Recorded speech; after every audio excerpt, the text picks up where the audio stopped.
Cedar shakes are one of the more popular types of roof coverings in this country. Shakes are just rougher, more primitive version of shingles.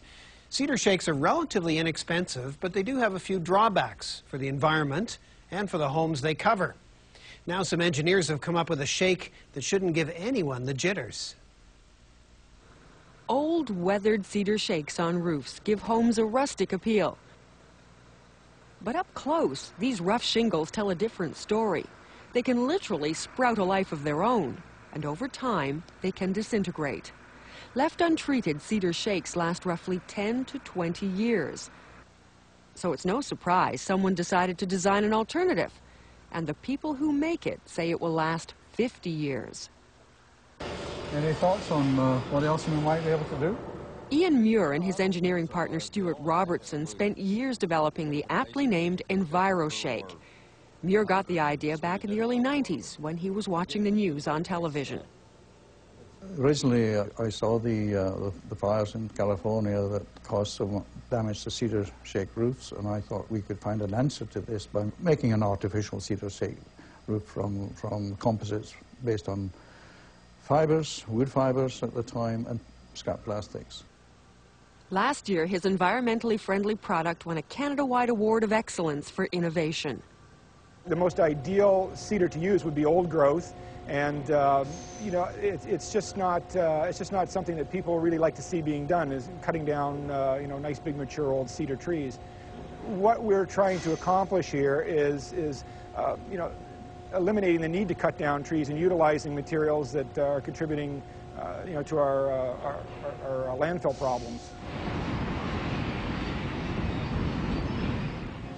These are the bulk of the raw materials that we use. They're mostly recycled. This is a polyethylene material that we use. It's typically found on greenhouse coverings.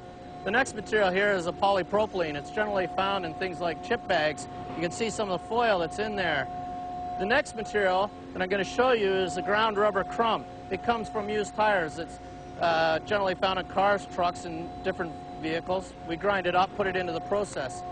The next material here is our cellulosic flax fiber. We can also use hemp.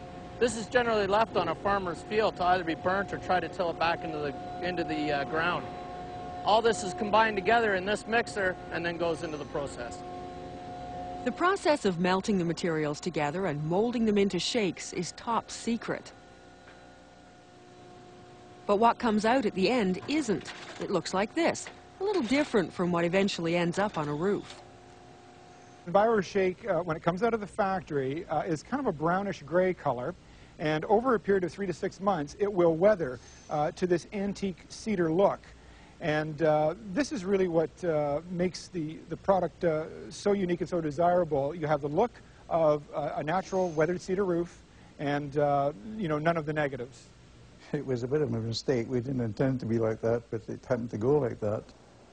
The fact that natural fibers make up about half of the final product could have something to do with the weathered look.